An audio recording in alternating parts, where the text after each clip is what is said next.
អ្នកទាំងអស់គ្នាសូមស្វាគមន៍មកកាន់វីដេអូនៅសប្តាហ៍នេះយើងសូមលើកយកសៀវភៅល្អមួយក្បាលមកធ្វើការសង្ខេបជូនអ្នកទាំងអស់គ្នាដែលមានចំណងជើងថា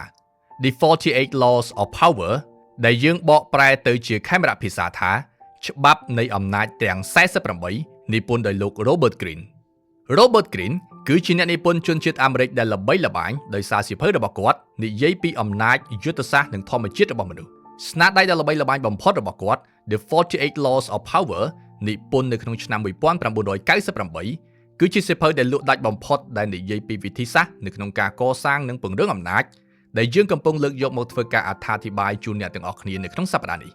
សៀវភៅច្បាប់នៃអំណាចទាំង48នេះនឹងជួយឲ្យយើងយល់ច្បាស់ពីវិធីសាស្ត្រយុទ្ធសាស្ត្រនៅក្នុងការកសាងអំណាចដោយផ្ដោតពីរបៀបដែលបុគ្គលម្នាក់ពង្រឹងឥទ្ធិពលរបស់ពួកគេទៅកាន់មនុស្សជុំវិញខ្លួនឬគេនិយាយថានេះគឺជាសៀវភៅមួយក្បាលដែលគេហាមឃាត់មិនឲ្យអ្នកទោសអាននៅក្នុងគុកមនុស្សគ្រប់គ្នាសុទ្ធតែចង់បានអំណាចហើយតែងតែព្យាយាមគ្រប់យ៉ាងដើម្បីទទួលបានវាការប្រកួតប្រជែងនិងការដណ្ដើមអំណាចគឺជាល្បែងដែលមនុស្សគ្រប់គ្នាចូលរួមមិនថាពួកគេចង់ឬមិនចង់នោះទេ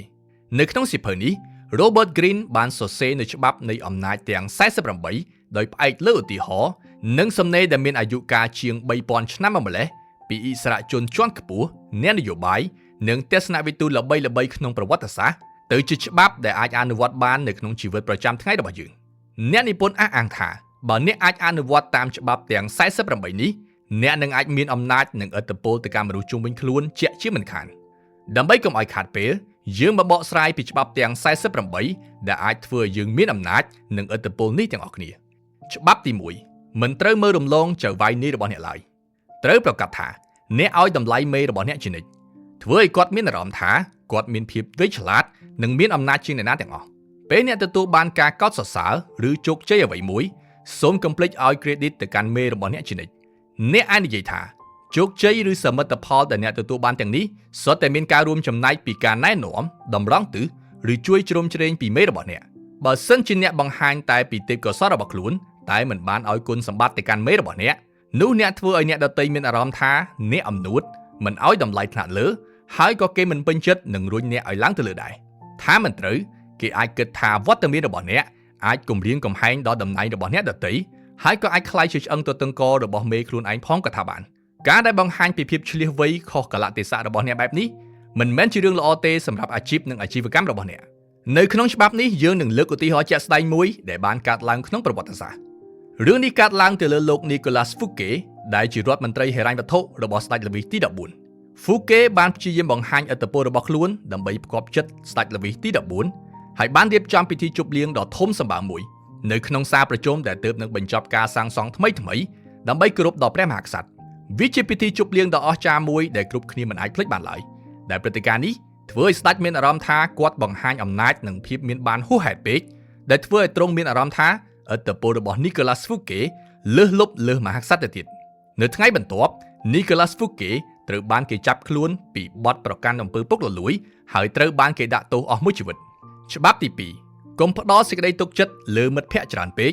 ហើយចេះរៀនប្រើប្រាស់សត្រូវរបស់អ្នកត្រូវតែមានការប្រុងប្រយ័ត្នជានិច្ចនិងកុំសូវទុកចិត្តមនុស្សដែលនៅជិតអ្នកបំផុតពេក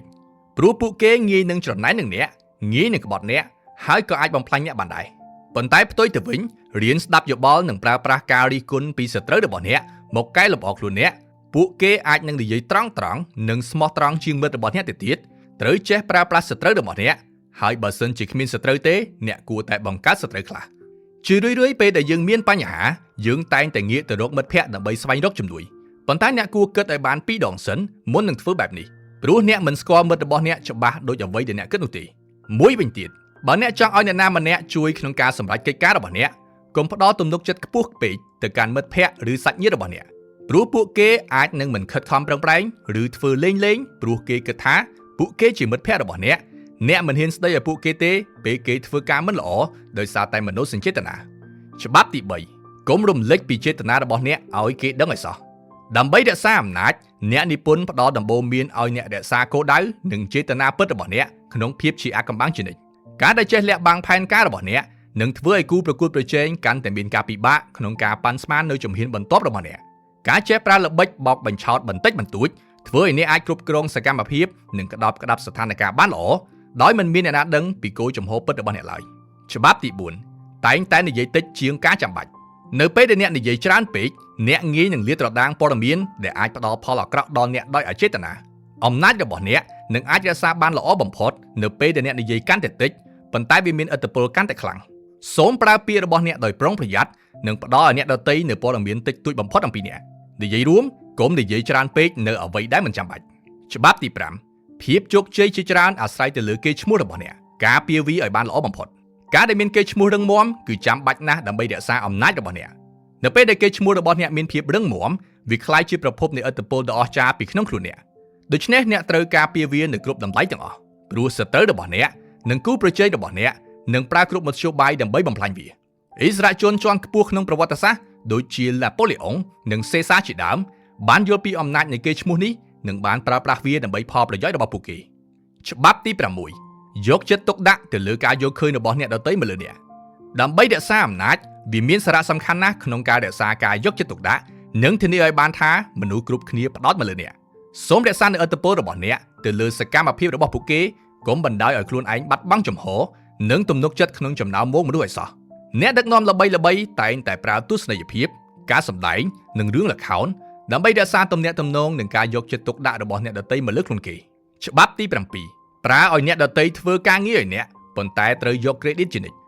ចអ្នកដឹកនាំនិងអិសរាជជនដែលមានអំណាចដឹងពីរបៀបផ្ទេរការងារឲ្យអ្នកដទៃខណៈដែលធានាបានថាពួកគេទទួលបាន credit និងកិត្តិយសមកវិញជានិច្ចការដែលចេះប្រើកម្លាំងពលកម្មនិងគំនិតរបស់អ្នកដទៃអាចធ្វើឲ្យអ្នកបង្កើនឥទ្ធិពលនិងភាពជោគជ័យរបស់ខ្លួនដោយមិនចាំបាច់ដកធនធានផ្ទាល់ខ្លួនរបស់អ្នកទៅធ្វើវាឡើយឧទាហរណ៍ក្នុងប្រវត្តិសាស្ត្រមានរួចជាស្រេចដូចជាស្ដេចនិងថ្នាក់ដឹកនាំកម្ពុជាផ្សេងបានប្រើប្រាស់ឧត្តមសេនីយ៍ឬទីប្រឹក្សាជាកូនអុកក្នុងយុទ្ធសាស្ត្រពង្រឹងអំណាចរបស់ពួកគេច្បាប់ទី8ស្រូបទាញអ្នកដទៃឲ្យមករកអ្នករៀនប្រើនុយបើសិនជាចាំបាច់ជំនួសឲ្យការដេញតាមបំណងប្រាថ្នាឬគោលដៅរបស់អ្នកគួរតែធ្វើឲ្យអ្នកដទៃមករកអ្នកដោយឯកឯងនេះមានន័យថាបង្ហាញការផ្ដល់ជូនដែលមិនអាចប្រកែកបានឬប្រើអានុភាពរបស់អ្នកដើម្បីទាក់ទាញពួកគេឲ្យមកចូលក្នុងគន្លងរបស់អ្នកដើម្បីសម្រេចបំណងប្រាថ្នាដែលអ្នកចង់បានច្បាប់ទី9ឈ្នះតាមរយៈសកម្មភាពមិនមែនឈ្នះតាមរយៈការឈ្លោះប្រកែកនោះទេអ្នកនិពន្ធផ្ដល់ដំបូន្មានថាការឈ្លោះប្រកែកគ្នាកម្រនឹងនាំអ្នកឆ្ពោះទៅរកភាពជោគជ័យណាស់ផ្ទុយទៅវិញឈ្នះតាមរយៈសកម្មភាពដោយសម្រេចគោលដៅនិងសមិទ្ធផលវិញល្អជាងអ្នកដែលឈ្លោះគ្នាតែងតែបង្ហាញពីភាពងាយរងគ្រោះរបស់ខ្លួនខណៈដែលអ្នកធ្វើកំពុងតែនៅតាមផ្លូវឆ្ពោះទៅរកជ័យជំនះច្បាប់ទី10ជៀសវាងនៅមេរោគមិនសប្បាយចិត្តនិងរឿងអកុសលបុគ្គលដែលតែងតែមិនសប្បាយចិត្តនឹងខ្លួនគាត់នឹងបង្អាក់ធម្មពលនិងធនធានរបស់អ្នកនឹងអូសអ្នកចុះក្រោមជាមួយពួកគេការសេពគប់ជាមួយមនុស្សប្រភេទនេះអ្នកប្រថុយនឹងឆ្លងធម្មពលអវិជ្ជមានពីពួកគេ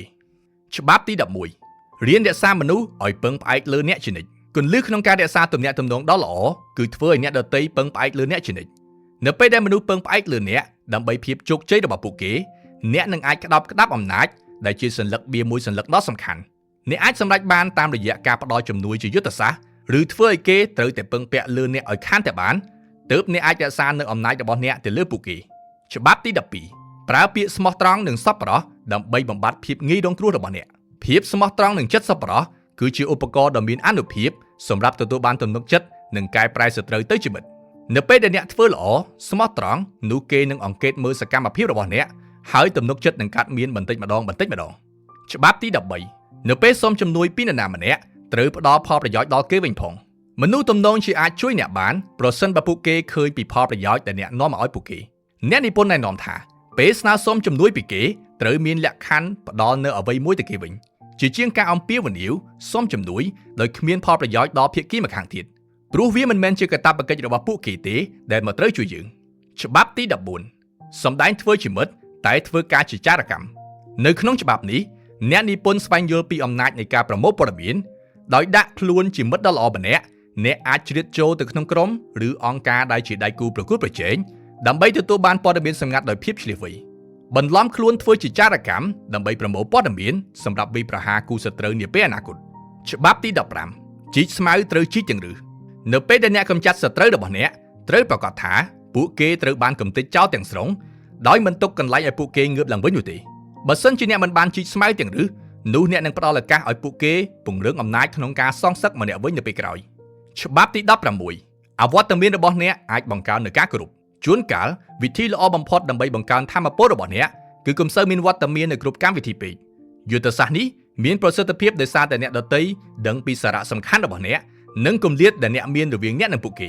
អវត្តមានខ្លះក៏ល្អដែរកុំសូវចេញមុខគ្រប់កម្មវិធីពេកច្បាប់ទី17កុំឲ្យគេដឹងពីជំហានបន្ទាប់របស់អ្នកដើម្បីរក្សាអំណាចនិងឥទ្ធិពលរបស់អ្នកកុំឲ្យគេទាយដឹងថាអ្នកនឹងត្រូវធ្វើអ្វីនៅពេលបន្ទាប់ប្រសិនបើគេទាយមិនដឹងពីសកម្មភាពបន្ទាប់របស់អ្នកពួកគេនឹងមានភាពច្របូកច្របល់ធ្វើឲ្យសត្រូវរបស់អ្នកពិបាកកំណត់យុទ្ធសាស្ត្រទប់ទល់នឹងអ្នកច្បាប់ទី18កុំឃុំខ្លួនឯងក្នុងបន្ទាយការដាក់ខ្លួននៅឯកាពិតជាងាយនឹងធ្វើឲ្យអ្នកគ្រោះថ្នាក់ការដែលឃុំខ្លួននៅតែឯងធ្វើឲ្យអ្នកចាក់ចេញពីសម្ព័ន្ធមិត្តដែលមានសក្តានុពលនិងព័ត៌មានដែលមានតម្លៃនៅក្នុងសង្គមវាចាំបាច់ណាស់ដែលអ្នកត្រូវបន្តទំនាក់ទំនងជាមួយអ្នកដទៃប្រើប្រាស់ទំនាក់ទំនងសង្គមដើម្បីប្រមូលផ្ដុំកម្លាំងច្បាប់ទី19ដឹងថាអ្នកណាជាមិត្តអ្នកណាជាសត្រូវ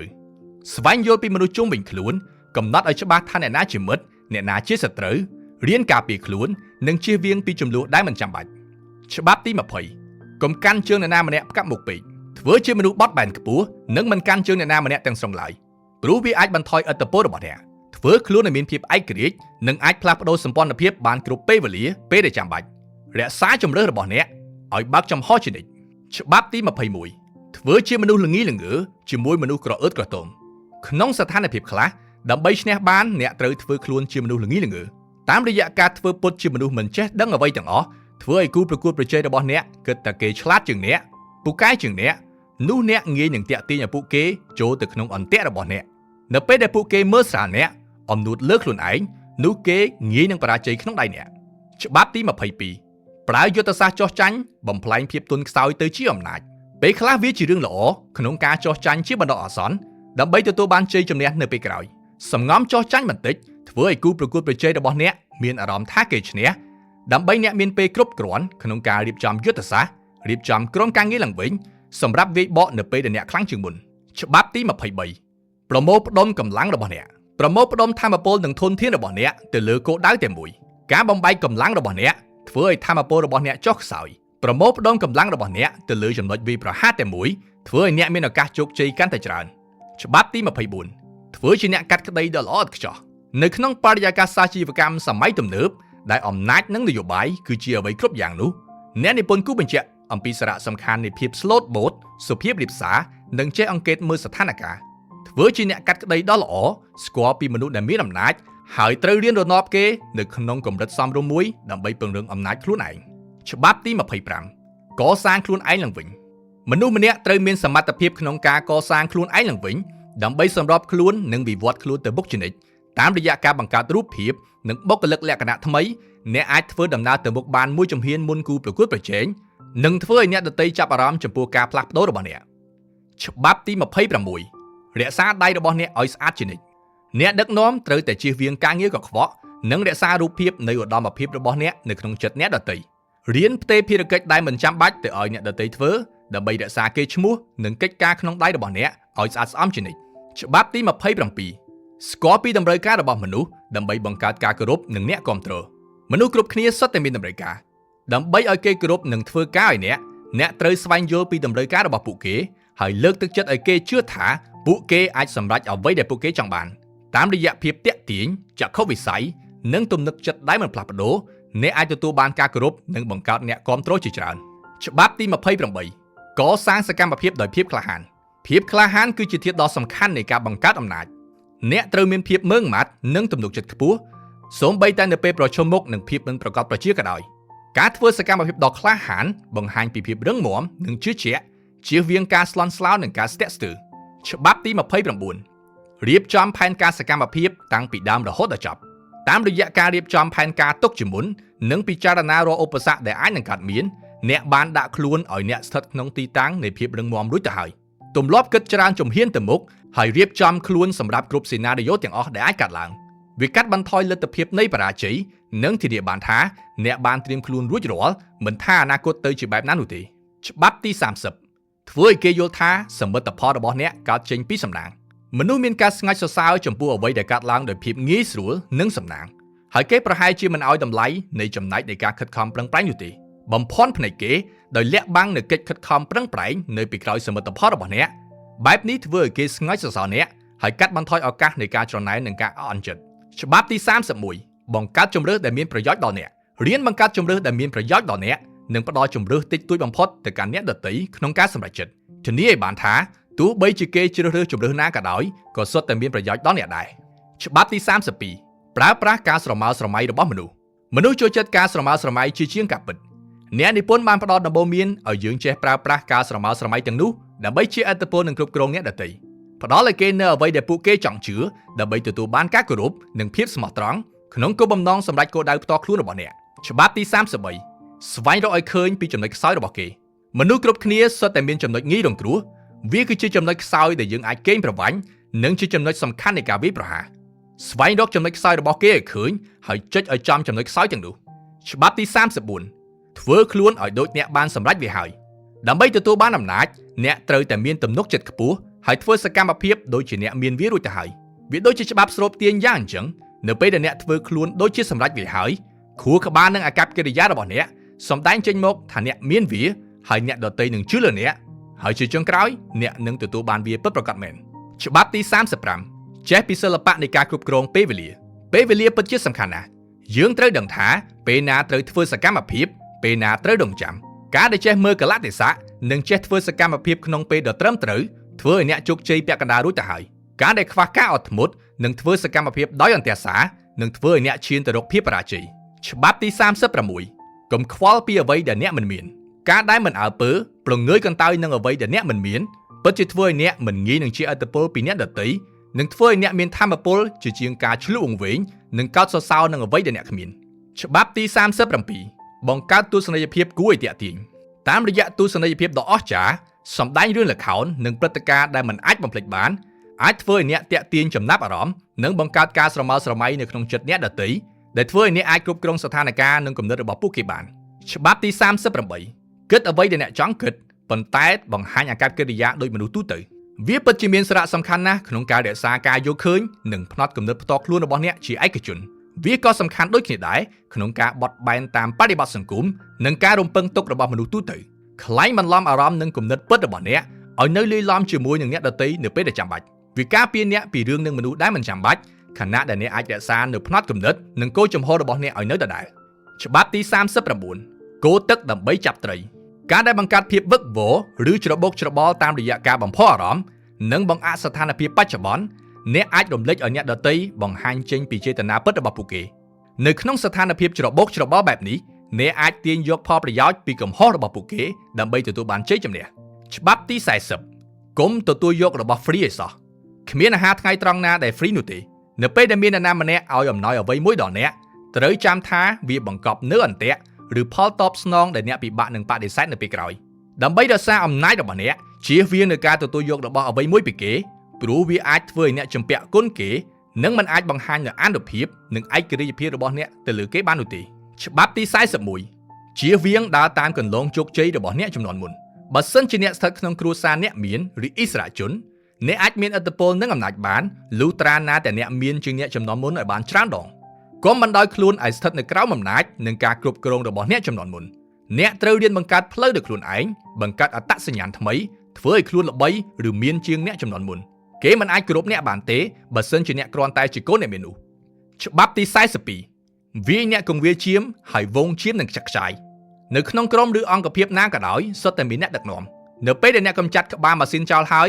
យនោះអ្នកដើរតាមនឹងខ្ចាត់ខ្ចាយវងវែងក៏ដៅពួកគេនឹងបែកបាក់សាមគ្គីហើយងាយនឹងឲ្យអ្នកធ្វើការវាយប្រហារច្បាប់ទី43គ្រប់គ្រងលើចិត្តនិងគំនិតរបស់អ្នកដទៃគន្លឹះក្នុងការគ្រប់គ្រងមនុស្សគឺយកឈ្នះចិត្តនិងគំនិតរបស់ពួកគេ